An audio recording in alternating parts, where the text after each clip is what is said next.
Chapter 5 ગતિના નિયમો છે એમાં સ્વાધ્યાયમાં આપણે 5.19 પ્રશ્ન જે છે નંબર એ જોઈએ 100 કેજી દળની ગનમાંથી 0.02 કેજી દળનો એક સેલ ફોડવામાં આવે છે.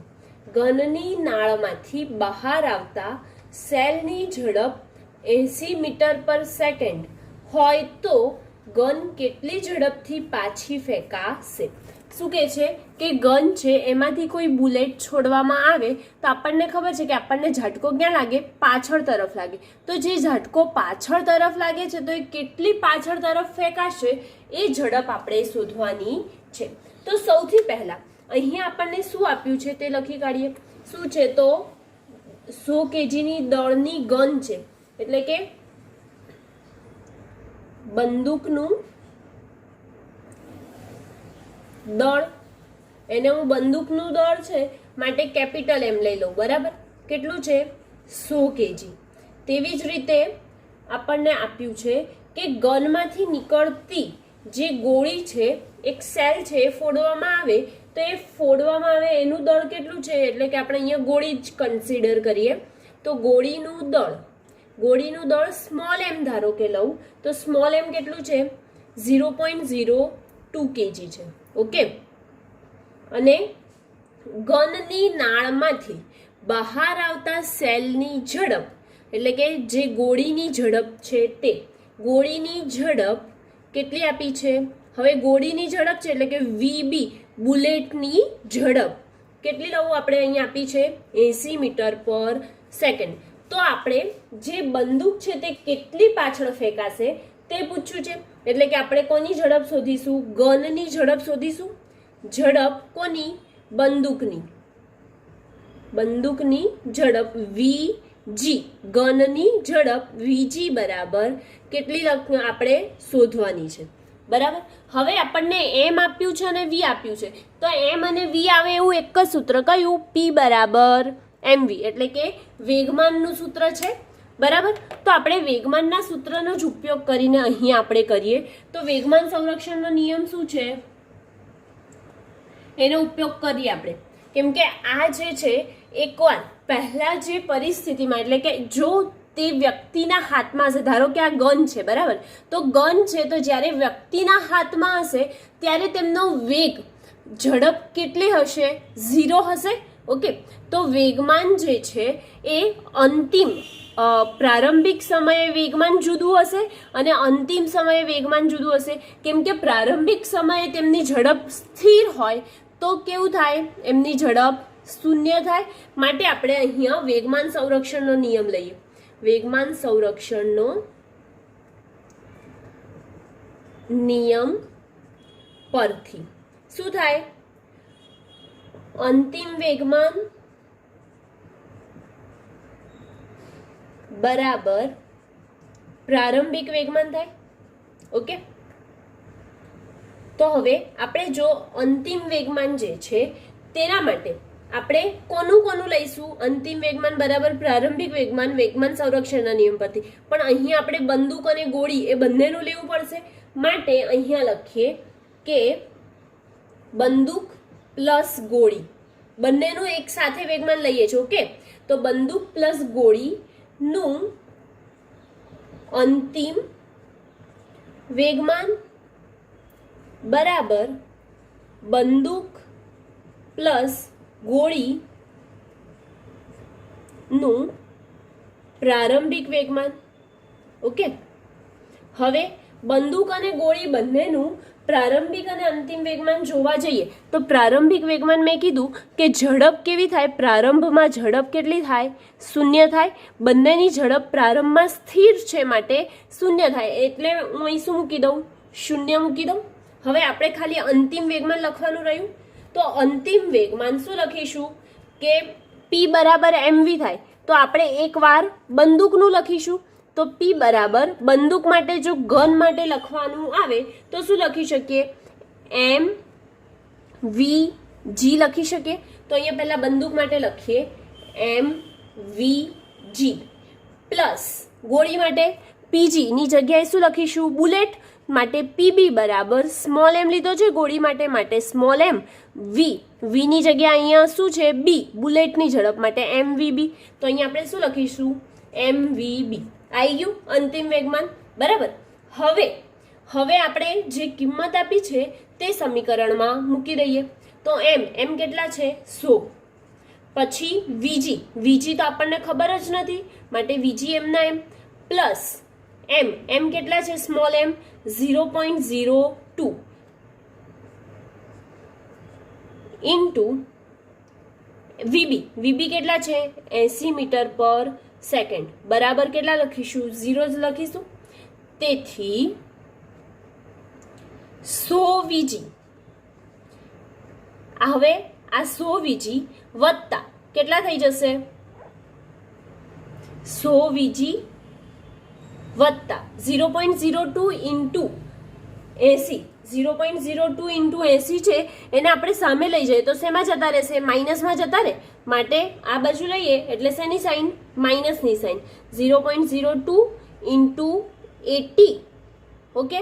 હવે અહીંયા લખીએ કે 100 વીજી છે એને ડાયરેક્ટ છેદમાં લઈએ તો વીજી મળે. તેથી વીજી બરાબર -0.02 ઇન્ટુ 80. હવે અહીંયા આ ભૂલ ના પડે કે માઇનસ કેમ કર્યું, કેમ કે આ જે પદ છે એને બરાબરની સામે બાજુ લઈ ગયા માટે માઇનસની સાઇન આવી.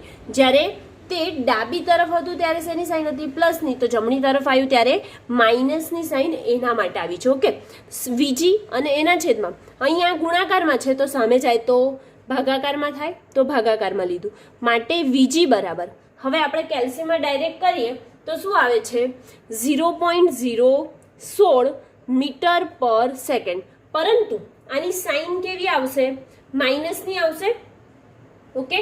તો માઇનસની સાઇન જે આવી છે એ શું દર્શાવે છે કે ઋણ નિશાની દર્શાવે કે જો ગોળી આ દિશામાં જતી હોય છે ત્યારે આપણને જે ઝટકો લાગે છે કોના તરફથી ગન તરફથી એ ક્યાં બાજુ લાગે છે પાછળ તરફ લાગે છે એટલે કે વિરુદ્ધ દિશામાં લાગે છે.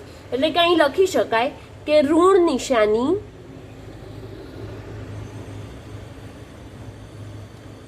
બંદૂકની ગોળીના વેગની વિરુદ્ધ દિશામાં ગતિ કરે છે તેવું દર્શાવે છે. ઓકે. આની સાથે જે એક્સરસાઇઝનો જે 5.19મો પ્રશ્ન હતો તે કમ્પ્લીટ થાય છે. ઓકે. સ્વાધ્યાયનો 5.20મો પ્રશ્ન જોઈએ. શું કે છે એક બેટ્સમેન એક બોલનું તેની 54 કિલોમીટર પર કલાકની પ્રારંભિક ઝડપમાં બદલાવ લાવ્યા સિવાય 45 ડિગ્રીનો ખૂણો બનાવે છે અને આવર્તન કરે છે. બોલ પર લાગુ પાડેલ આઘાત કેટલો હશે? આપણે શું શોધવાનું છે?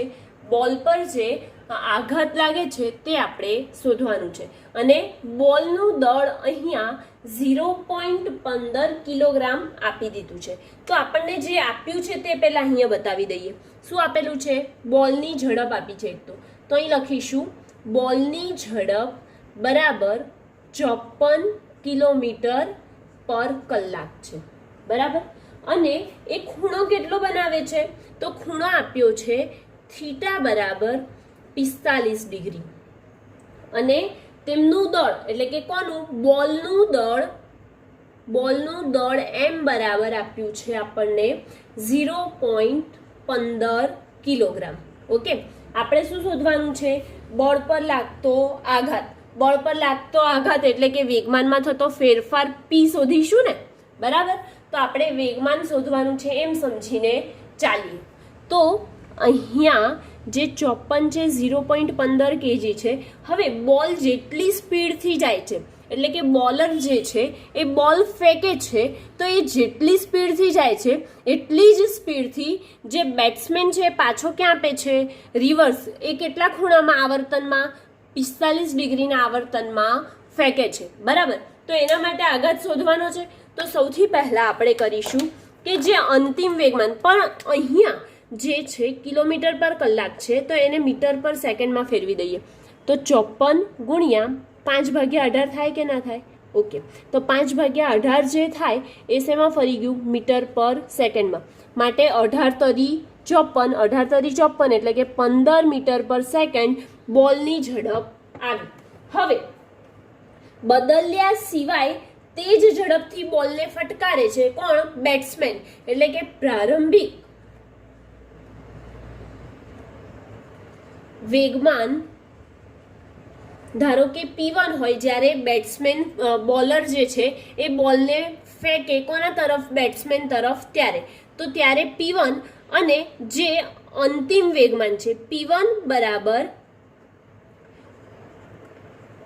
અંતિમ વેગમાન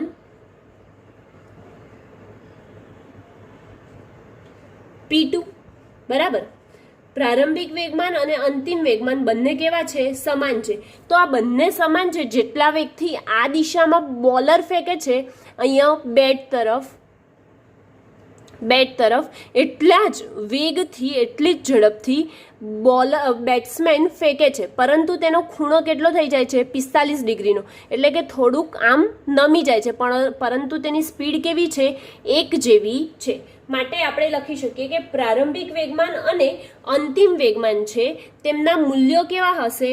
સમાન. તો હું અહીંયા ખાલી તેના મૂલ્ય જેવું લખું કે પ્રારંભિક વેગમાન, એટલે કે વધારે ખ્યાલ આવશે માટે આ કર્યું. વેગમાન અને અંતિમ વેગમાન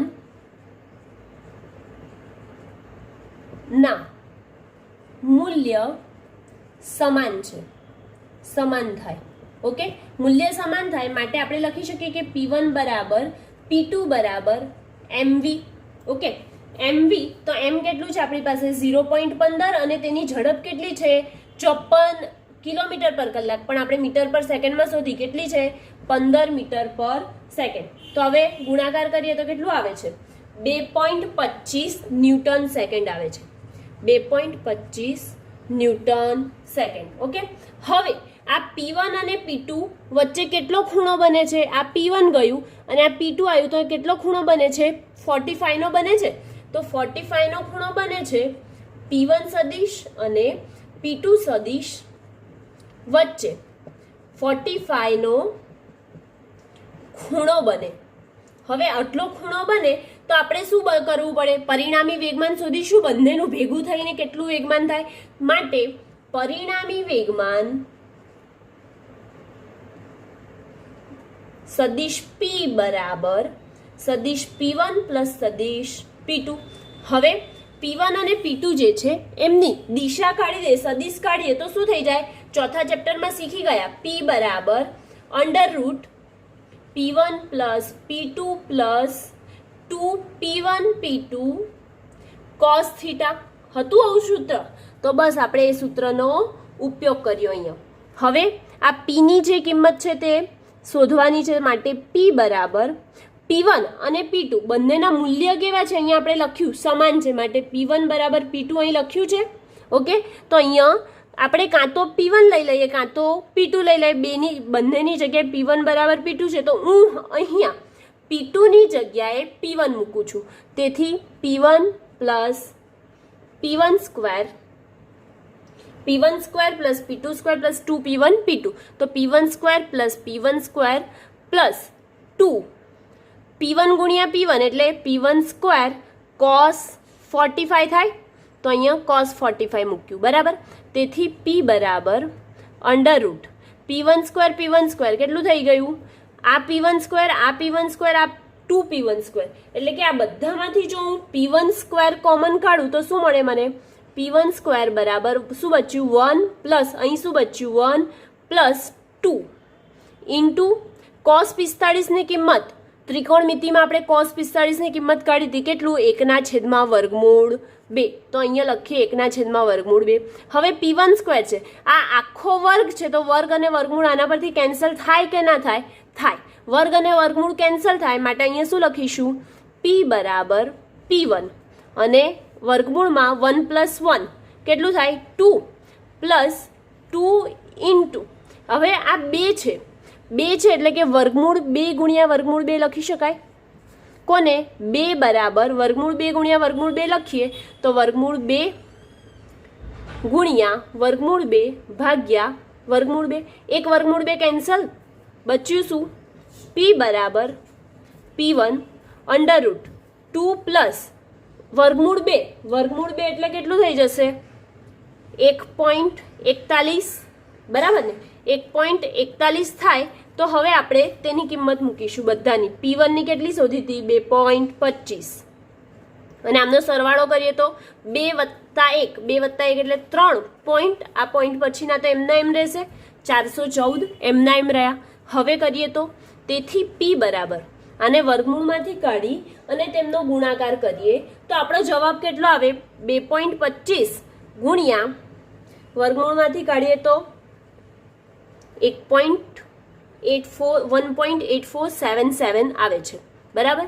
તેથી p બરાબર કરો તો કેલ્સીમાં 2.25 ગુણ્યા 1.8477 છે, એનો ગુણાકાર કરીએ તો અહીંયા આવે છે 4.157 કેજી મીટર પર સેકન્ડ. ઓકે, એટલે કે આ આપણું જે છે આઘાત લાગ્યો એ પૂછે તો કેટલો થયો આપણો આઘાત? વેગમાનના મૂલ્યમાં સમાન હોવાથી પરિણામી વેગમાન અને તેના વેગમાનની દિશામાં જ તેનો શું હોય છે? આ લંબ દ્વિભાજક જે દોર્યો તે હોય છે. અને તેનો આઘાત પૂછ્યો તો તે આટલો આવે. કેટલો? 4.15 કેજી મીટર પર સેકન્ડ. ઓકે, નહીં તો તમારે જો રાઉન્ડ ઓફ કરવું હોય તો 4.16 પણ લખી શકાય. એની સાથે આ પ્રશ્ન અહીંયા કમ્પ્લીટ થાય છે. ફ્રેન્ડ્સ, હવે આપણે 5.21 સ્વાધ્યાયનો પ્રશ્ન જોઈએ છીએ. તો પ્રશ્ન શું છે? દોરીના એક છેડે બાંધેલા 0.25 કેજી દળના પથ્થરને સમક્ષિતિજ સમતલમાં 1.5 મીટર ત્રિજ્યાના વર્તુળમાં મહત્તમ 40 રિવોલ્યુશન પર મિનિટ. 40 રિવોલ્યુશન પર મિનિટ, તેનો મતલબ એ થયો કે 40 પરિભ્રમણ પર મિનિટની ઝડપથી ઘુમાવવામાં આવે છે. દોરીમાં તણાવ કેટલું હશે?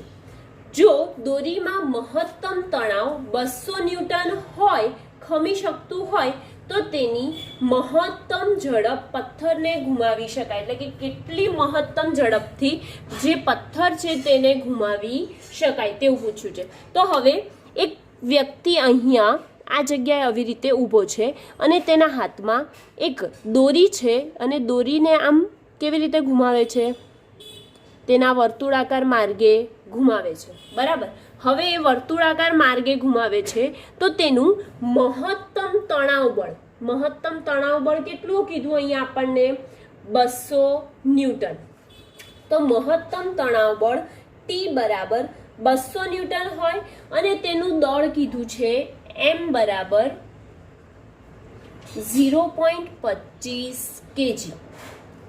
ત્યારબાદ આપણને હજી એક વસ્તુ આપી છે કે તે જે વર્તુળાકાર માર્ગે ઘુમાવે છે તેની ત્રિજ્યા r બરાબર 1.5 મીટર છે અને એ કેટલા પરિભ્રમણ કરાવે છે? 40 રિવોલ્યુશન પર મિનિટ. એટલે કે 1 મિનિટમાં 40 રિવોલ્યુશન કરાવે છે, 40 પરિભ્રમણ કરાવે છે. તો આપણે લખી શકીએ કે તેની ઝડપ v બરાબર 40 પરિભ્રમણ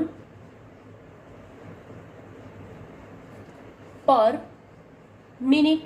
ઓકે, હવે આપણી પાસે આ મીટરમાં છે, આ ન્યૂટનમાં છે, આ કેજીમાં, ન્યૂટનમાં ને બધામાં હોય તો આપણે આ મિનિટ છે ને શેમાં કન્વર્ટ કરવું પડે? પહેલાં તો સેકન્ડમાં કરવું પડે. તો આપણે સેકન્ડમાં કરી દઈએ સૌથી પહેલાં. તેથી v બરાબર 40/60. 60 વડે ભાગીએ તો જ સેકન્ડમાં થશે ને, એટલે કે 40/60 રિવોલ્યુશન પર સેકન્ડ. ઓકે, હવે આ કટ અહીંયા 2 દુ 4, 2 તરી 6 માટે 2/3 રિવોલ્યુશન પર સેકન્ડ આવ્યું, બરાબર. હવે આપણે જે વર્તુળાકાર માર્ગે ગતિ કરીએ, એટલે કે વર્તુળાકારે જે ફરતો હોય તો તેનો શું હોય? કોણીય વેગ હોય. તો આપણે કોણીય વેગ જ તેવી રીતે મેળવીશું. અને જે વર્તુળાકાર માર્ગે ફેરવે છે તો અહીંયા એને શું લાગે છે? એનું તણાવ બળ લાગે છે. બરાબર. તો એ તણાવ બળ જે છે એ કોણ પૂરું પાડે? તેનું કેન્દ્રગામી જે બળ છે એ પૂરું પાડે. બરાબર. એટલે કે અહીંયા આ કિસ્સામાં જે કેન્દ્રગામી બળ છે તે તણાવ બળ પૂરું પાડશે. એટલે કે કેન્દ્રગામી બળ બરાબર તણાવ બળ. આપણે જે આગળ થિયરીના લેક્ચરમાં ભણી ગયા છીએ શું કે કેન્દ્રગામી બળ જ્યારે હોય, વર્તુળાકાર નિયમિત વર્તુળની જે ગતિ હતી એમાં ભણી લીધું કે કેન્દ્રગામી બળ જે છે એ જ તેનું ઘર્ષણ બળ કે એવું કંઈ હતું એ પૂરું પાડે એવું હતું. તો અહીંયા આપણી પાસે શું છે? દોરી છે. દોરી, તો દોરીનું શું હોય? તણાવ બળ હોય. તો તણાવ બળ એ કેન્દ્રગામી બળ જોડે પૂરું પાડી શકાય. માટે હવે આપણે કોણીય વેગ લઈએ છીએ ને, તો કોણીય વેગ લઈશું v બરાબર આર ઓમેગા. બરાબર. v બરાબર આર ઓમેગા. તો ઓમેગા જે છે એને આપણે શું લખીએ છીએ? હજી ઓમેગાને 2 પાઈ ન્યુ આર. ઓકે, 2 પાઈ ન્યુ આર તરીકે દર્શાવાય. તો 2 પાઈ ન્યુ આર તરીકે લખીએ તો અહીંયા શું થશે? આર તો એમના એમ છે 2 પાઈ ન્યુ અને આર એમના એમ, તો 2 પાઈ ન્યુ 2 પાઈ એમના એમ રાખું છું. આર ની કિંમત શું છે આપણી પાસે? 1.5 અને પરિભ્રમણ પર સેકન્ડ કેટલું શોધ્યું? 2/3 શોધ્યું. તો 2/3. બરાબર. હવે આનું સાદું રૂપ આપીએ એટલે કે આ 1.5 છે એટલે કે 3/2 થાય કે ના થાય? 1.5 એટલે 3/2 થાય. માટે આ બંને કટ થઈ જાય. ઓકે, તો આ બંને કટ થાય તો બચે શું આપણી પાસે? 2 પાઈ મીટર પર સેકન્ડ. એટલે કે જે તેનો ફેરવવાનો વેગ છે એ કેટલો આવ્યો? 2 પાઈ મીટર પર સેકન્ડ. આ રિવોલ્યુશન હતા. એ રિવોલ્યુશન પર સેકન્ડ જે હતા તેના પરથી ઓમેગાના સૂત્રમાં એના પરિભ્રમણ પર મિનિટથી આપણે શું શોધ્યું? તેનો વેગ શોધ્યો. હવે આ જે વેગ શોધાઈ ગયો ત્યારબાદ કેન્દ્રગામી બળ બરાબર તણાવ બળ થાય. એટલે કે જે તણાવ બળ આપણને પૂરું પાડે કોણ? જે અંદર તરફ કેન્દ્રગામી બળ હોય એ પૂરું પાડે. બરાબર. તો કેન્દ્રગામી બળ એટલે આપણે ભણી ગયા શું થાય? mv² અપોન આર થાય. તો mv² અપોન આર થાય અને તણાવ બળ બરાબર શું થાય? ટી થાય. માટે mv² અપોન આર બરાબર મેં ટી મૂક્યું. તો કિંમત મૂકીશું. એમની કિંમત શું છે? 0.25. વી એટલે આ વાળું, વી ની કિંમત 0.25. 2 પાઈ અને એનો વર્ગ છેદમાં શું કરીશું? આર. બરાબર. તો અહીંયા આર એટલે કેટલું છે? 1.5. તો અહીંયા આપણને એનું તણાવ બળ ટી મળશે. ઓકે, તો આ ટી. અહીંયાથી ટીને આપણે સાદું રૂપ આપીશું. તો ટીને કરતા આ બાજુ લઈ લીધો એટલે આપણે સરળતાથી લખી શકીએ 0.25 ગુણ્યા 4 ગુણ્યા પાઈનો વર્ગ. પાઈનો વર્ગ એટલે કેટલા લઈએ આપણે? 3.14. તો 3.14 ગુણ્યા 3.14 આપણે લઈ શકીએ અથવા તો 22 સપ્તમાંશ પણ લઈ શકીએ. છેદમાં 1.5. હવે આનું સાદું રૂપ આપીએ એટલે કે ગુણાકાર કરીને પછી 1.5 વડે ભાગીએ તો શું આવે? કરીએ આપણે તો આવે છે 6.6 ન્યૂટન. એટલે કે આ જે તણાવ બળ છે એ કેટલું આવ્યું? 6.6 ન્યૂટન આનામાં.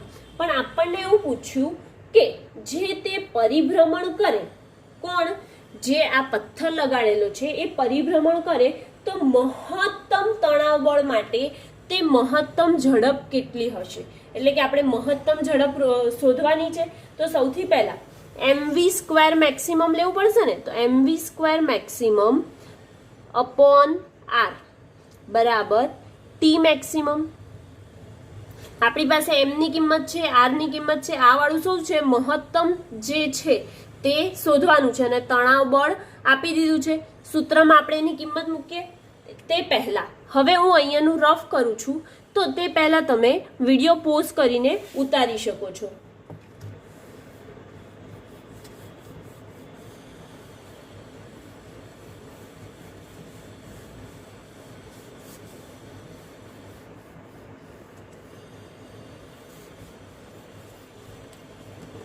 ઓકે, ચલો. ટી મેક્સિમમ આપણને આપ્યું છે. બરાબર. એમ આપ્યું છે, આર આપ્યું છે, v² મેક્સિમમ શોધવાનું છે. તો v² મેક્સિમમને કરતા બનાવી દઈએ અને બાકી બધું ક્યાં લઈ જઈએ? સામેની બાજુ. તેથી ટી મેક્સિમમ ગુણ્યા આર અને છેદમાં એમ જશે માટે એમ મૂકીએ, શું થઈ જશે? વી સ્ક્વેર મેક્સિમમ બરાબર 200 ગુણ્યા આર એટલે 1.5 અપોન એમ. એમ કેટલા છે? 0.25. સાદું રૂપ આપીએ એટલે કે આપણે કેલ્સીમાં એની કેલ્ક્યુલેશન કરીએ તો કેટલું આવે? 200 ગુણ્યા 1.5 ભાગ્યા 0.25 કેટલું આવે છે? 1200 આવે છે. હવે આ તો વી સ્ક્વેર મેક્સિમમ આવ્યું, આપણને શું જોઈએ? વી મેક્સિમમ જોઈએ. તો વી મેક્સિમમને આપણે કરતા બનાવીએ તો આ શેમાં જશે? વર્ગ દૂર કરવા માટે વર્ગમૂળ લઈએ, વર્ગમૂળમાં આવશે. તેથી વી મેક્સિમમ બરાબર વર્ગમૂળમાં 1200, વર્ગમૂળ કાઢીએ 1200 નું તો આવે છે 34.64 મીટર પર સેકન્ડ. એટલે કે જ્યારે મહત્તમ તણાવ બળ 200 ન્યૂટન હોય ત્યારે તે પથ્થર જે ઘુમાવવાની ઝડપ છે તે કેટલી આવી? 34.64 મીટર પર સેકન્ડ આવે છે. એની સાથે આ પ્રશ્ન અહીંયા કમ્પ્લીટ થાય છે. ઓકે, 5.22મો પ્રશ્ન જોઈએ છે. તો ઉપરના સ્વાધ્યાય 5.21મો જે પ્રશ્ન હતો તેના પરથી જ આ પ્રશ્ન પૂછે છે કે જો એ મહત્તમ ઝડપ કરતા વધુ ઝડપ આપતા દોરી અચાનક એટલે કે એકાએક તૂટી પડે તો તૂટ્યા બાદ પદાર્થનો ગતિપથ નીચેનામાંથી કઈ સાચી રીતે વર્ણવી શકાય? હવે જે વર્તુળાકાર માર્ગે છોકરો કે કોઈ પણ જે બાળક છે તે દોરી પર પથ્થર બાંધેલો છે તેને ફેરવે છે, બરાબર? તો એ એકદમ મહત્તમ ઝડપ ધારણ કરી લે અને ગોળ ગોળ ફેરવતો હોય ને અચાનક તૂટી જાય આ પથ્થર તો ક્યાં પડી જાય? એના માટે આપણને ઓપ્શન આપ્યા છે A, B, C. તો સૌથી પહેલો ઓપ્શન છે પથ્થર ત્રિજ્યાવર્તી દિશામાં બહાર તરફ પડે, એટલે કે આ એની ત્રિજ્યાવર્તી દિશા છે એની બહાર તરફ પડે એવું પૂછે છે. પછી બીજું, દોરી તૂટે તે ક્ષણથી પથ્થર સ્પર્શકની દિશામાં પડે. ઓકે, સ્પર્શકની દિશામાં ગતિ કરશે. અને ત્રીજું, પથ્થર સ્પર્શક સાથે એવા કોણે ગતિ કરશે કે જેનું માન પથ્થરની ઝડપ પર આધારિત હશે. હવે આ 3 ઓપ્શન આપ્યા છે તો એમાંથી મને તો બી વાળું સાચું લાગે. આપણે થિયરી ભણી ગયા છે વર્તુળાકાર માટેની, બરાબર? તો બી વિકલ્પ સાચો છે. કેમ? કેમ કે આપણે જોયું હતું કે જે બળ લાગે છે એ ક્યાં લાગે છે? જે ગતિ હોય, વર્તુળાકાર માર્ગે ગતિ કરતો હોય તો તે બિંદુએ વેગ ક્યાં હોય છે? તેના સ્પર્શકની દિશામાં, એટલે કે આવી રીતે હોય છે. તો સ્પર્શકની દિશામાં તેનો વેગ હોય છે માટે દોરી તૂટે તો તે પથ્થર ક્યાં પડે? પથ્થર તૂટે, દોરી તૂટે ત્યારે પથ્થર સ્પર્શકની દિશામાં પડે છે અને તેનો વેગ પણ તે દિશામાં છે માટે. તો આપણે લખી શકીએ કે કારણ કે કોઈ પણ બિંદુ એ વેગ એક ક્ષણે પથ્થર સ્પર્શકના દિશામાં હોય માટે જ્યારે તૂટે, કોણ? દોરી તૂટે. તો દોરી તૂટે ત્યારે પથ્થર પર બળ F બરાબર 0 થાય અને વેગના સ્પર્શકની દિશામાં જ હોય અને વેગના સ્પર્શકની દિશામાં હોય. ઓકે, આ આપણે સોલ્વ કરવાની જરૂર કોઈ હતી જ નહીં, પરંતુ અહીંયા પ્રશ્ન આપ્યો તો એ કરી દીધું. કેમ કે આપણને થિયરીમાં આ પ્રશ્ન આપી જ દીધો છે. ઓકે, 5.23મો પ્રશ્ન, સમજાવો શા માટે. એટલે કે આપણે સમજાવવાનું છે અને આ વસ્તુ શા માટે આવી થાય છે તે આપણે કહેવાનું છે. ખાલી અવકાશમાં ઘોડો ગાડી ખેંચી અને દોડી શકતો નથી. એટલે કે ખાલી અવકાશ એટલે કે શૂન્ય અવકાશ જે હોય તેમાં ઘોડો ગાડીને ખેંચી પણ નથી શકતો અને તે દોડી પણ શકતો નથી. તો એનું કારણ આપણે કહીએ શા માટે એવું થાય તો આપણે લખી શકીએ કે ઘોડાને દોડવા કે ગાડીને ખેંચવા માટે બંને માટે તેને ક્રિયાબળ અને પ્રતિક્રિયાબળ, ન્યૂટનનો ત્રીજો નિયમ, બંને ક્રિયા કરવા માટે ક્રિયા કરવા માટે તેને ક્રિયાબળ અને પ્રતિક્રિયાબળ જરૂરી છે. હવે આ બંનેમાંથી એક પણ બળ ના હોય તો તે કામ કરી ના શકે. તો અહીંયા આપણે ક્રિયાબળ અને પ્રતિક્રિયાબળ લાગે છે. તો જ્યારે ઘોડો તેના પગથી પૃથ્વી પર શું લગાડે? ક્રિયાબળ લગાડે. એ પૃથ્વી પર દોડે છે એટલે કે ઘોડો પૃથ્વી પર ક્રિયાબળ લગાડે, પરંતુ પૃથ્વી ઘોડા પર શું લગાડે છે? પ્રતિક્રિયાબળ લગાડે છે. એટલે કે બંનેને ક્રિયાબળ અને પ્રતિક્રિયાબળની જરૂર પડે છે. પરંતુ ખાલી અવકાશમાં આ બળ હોતું નથી. ખાલી અવકાશમાં પ્રતિક્રિયાબળ હોતું નથી, માટે દોડી શકતો નથી. ઓકે, હવે નેક્સ્ટ જોઈએ બી. બીમાં શું કહે છે આપણને? બીમાં કહે છે કે ઝડપથી ગતિ કરતી બસ એકાએક અટકે ત્યારે મુસાફરો તેમની બેઠકથી આગળ તરફ ફેંકાય છે. અચાનક બસ પર બ્રેક લાગે, એ અચાનક અટકે એનો મતલબ શું થયો? અચાનક તેના પર બ્રેક લાગે. બ્રેક લાગે તો આપણે ખબર છે કે આપણે અચાનક બ્રેક લાગે તો આપણને ઝટકા સાથે આપણે આગળ જઈએ છે.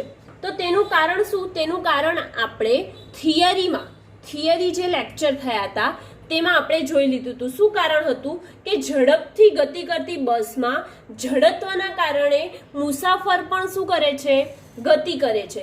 અને જ્યારે બસ એકાએક અટકે તો જડત્વના કારણે તેઓ ક્યાં ધકેલાય છે? આગળ તરફ ફેંકાય છે અથવા તો આગળ તરફ ધકેલાય છે. તો આપણે શું લખી શકીએ? જડત્વના કારણે. ઓકે, અને જો આખું લખવું હોય તો હું જે બોલી એ ફરીથી એકવાર બોલી જાઉં કે ઝડપથી ગતિ કરતી બસમાં જડત્વના કારણે મુસાફર પણ ગતિમાં હોય.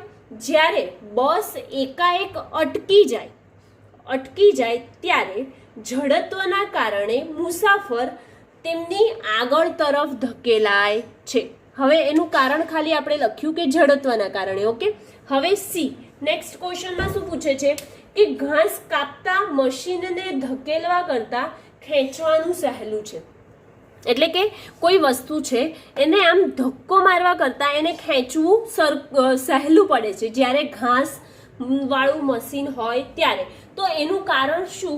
કે આપણે કોઈ પણ કોણે બળ લગાડીએ છીએ, બરાબર? તો કોઈ પણ કોણે બળ લગાડીએ તો અમુક કોણે એ મશીનને શું કરવું પડશે? કોણે બળ લગાડવું પડશે. બળ લગાડીએ કઈ દિશા? તો એને ખેંચતી તરફ ખેંચીએ એટલે કે વજન શું થાય? ઘટાડો થાય. ખેંચીએ તો વજન ઘટાડો થાય અને આમ ધક્કો મારીશું એટલે કે આપણને આપણો બી વજન જોડે ઝેલવો પડશે.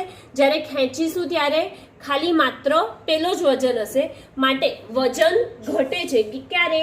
ખેંચતી વખતે. તો મશીનને ખેંચતી વખતે વજન ઘટે અને ધકેલવામાં આવે ત્યારે વજન વધે છે. માટે લંબ પ્રતિક્રિયા બળ, તેથી ઘર્ષણ બળ ખેંચવાના કિસ્સામાં હોતું નથી. જ્યારે ઘસેડીએ ત્યારે ઘર્ષણ બળ હોય છે, માટે ખેંચવું સહેલું છે. ઓકે,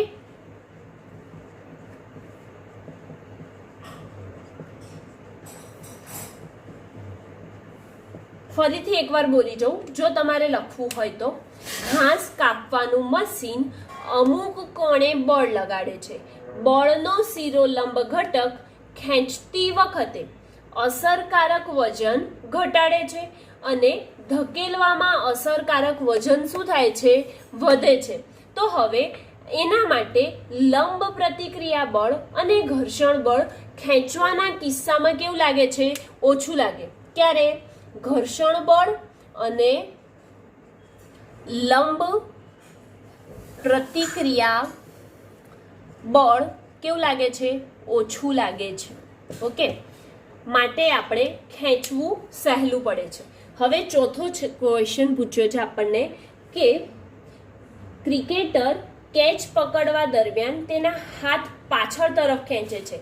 તો આપણે આ તો પ્રશ્ન 100% જોઈ લીધો છે થિયરીમાં કે આપણે ક્રિકેટર છે એ કેચ કરતો હોય તો સહેજ તેનો હાથ પાછળ તરફ ખેંચે છે, માટે તેને ઈજા ન થાય. કેમ એવું કરે? કેમ કે પાછળ જતા જતા એટલે કે સમય વધવાની સાથે જે બળનો આઘાત છે એ શું થતો જશે?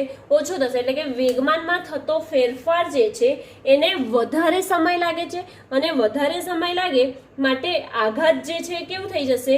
વધી જશે, અને બળ એ વખતે કેવું થઈ જાય? ઓછું થાય. સમય વધતા વધતા જે સમય વધે એમ આઘાત જે છે એ શું થઈ જશે?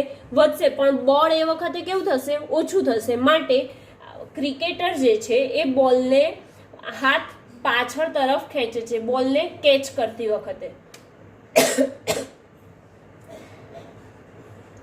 વેગમાનનો ફેરફાર થતા વધારે સમય લાગે, પરિણામે હાથ પર ઓછું બળ લાગે છે અને બળનો આઘાત વધે છે. ઓકે, એટલે કે આ ચારે જે છે એ પ્રશ્ન આપણને શા માટે આવું થાય છે એ આપણે અહીંયા સમજાવી દીધા, અને તેની સાથે આ કમ્પ્લીટ થાય છે. ઓકે.